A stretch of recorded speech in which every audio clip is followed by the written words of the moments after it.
उत्तराखंड के मुख्यमंत्री पुष्कर सिंह धामी ने प्रदेश में संचालित हो रहे सभी मदरसों के सत्यापन कराए जाने के निर्देश दिए। उन्होंने कहा कि जिन मदरसों में गड़बड़ियां पाई जाती हैं और बच्चों के साथ अनैतिक व्यवहार किया जाता है, उन पर सख्त कार्रवाई की जाए। आपको बता दें कि प्रदेश में कई जगह पर अवैध रूप से मदरसों का संचालन किया जा रहा है। इन मदरसों में पढ़ने वाले बच्चों के साथ अमानवीय कृत्य की घटनाएं भी सामने आती रही हैं। ऐसा ही एक मामला नैनीताल में जौलीकोट के पास स्थित वीर भट्टी में एक अवैध मदरसे के सामने आया है। ये मदरसा यहां पर पिछले 15 सालों से अवैध तरीके से चलाया जा रहा था, जहां बच्चों के साथ अमानवीय व्यवहार भी किया जा रहा है। घटना की जानकारी मिलने के बाद मुख्यमंत्री पुष्कर सिंह धामी ने अफसरों को सख्त आदेश दिए हैं कि प्रदेश के सभी मदरसों का सत्यापन कराया जाए। उत्तराखंड मदरसा बोर्ड के अध्यक्ष शमून कासमी ने भी घटना पर तीखी प्रतिक्रिया व्यक्त की है।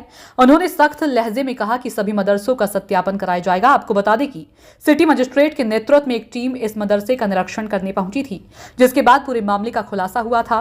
निरीक्षण के दौरान मदरसे में 24 बच्चे गंभीर हालत में मिले थे, जिसके बाद प्रशासन ने इसकी सूचना बच्चों के परिजनों को दी। इस मदरसे में बच्चों के साथ अश्लील हरकतें की जाती थी, बच्चों को अश्लील फिल्म दिखाई जाती थी और उन्हें गंदगी भरे कमरों में रखा जाता था। यही नहीं, दूषित पानी व भोजन भी दिया जाता था।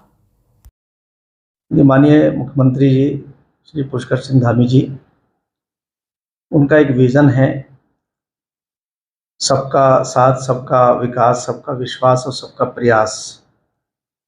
वो एक ऐसे व्यक्ति हैं जो किसी भी उस पर भेदभाव नहीं करते, मगर अगर कहीं अनियमितताएं पाई जाती हैं और कहीं कोई किसी के अधिकारों का वायलेशन होता है, तो मैं समझता हूं कि हमारे यशस्वी मुख्यमंत्री धामी जी उस पर एक्शन लेते हैं। और ये उसी का नतीजा है कि वीर भट्टी नैनीताल के अंदर जो ये घटना सामने आई है।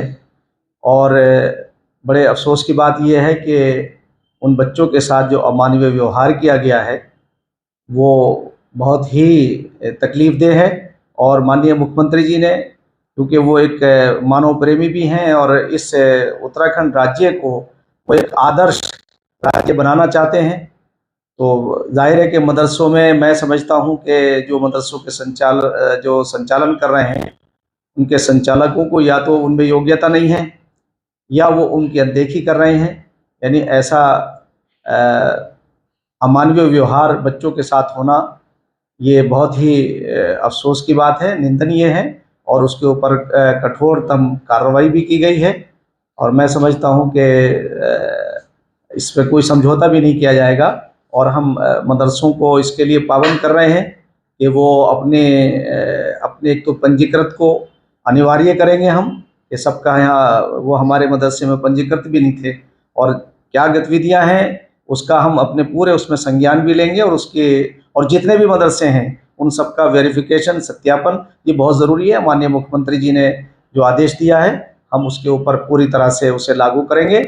और मदरसों के लिए, इसके लिए हम उन्हें बाध्य करेंगे कि वो कोई भी ऐसा कार्य ना करें कि जिससे बच्चों के उनके साथ कोई वायलेशन नहीं होना चाहिए, और उनके अधिकारों का पूरा ध्यान रखना चाहिए।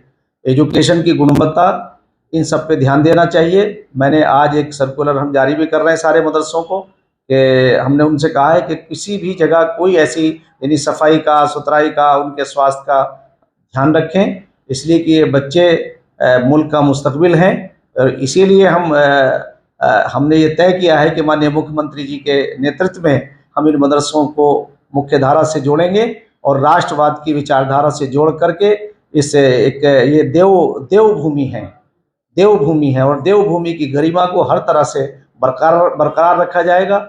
ये एक ऐसा राज्य है, मैं समझता हूँ कि जहाँ जिसका एक विशेष महत्व जो है वो पूरे विश्व के अंदर है। और हम ये कोशिश हमारी ये होगी कि हम अपने मदरसों को उसी तरह से सुसज्जित करेंगे जिससे वहाँ से अच्छे बच्चे निकल करके जाएं और वो इस देश की सेवा के लिए और भाईचारे के लिए काम करें।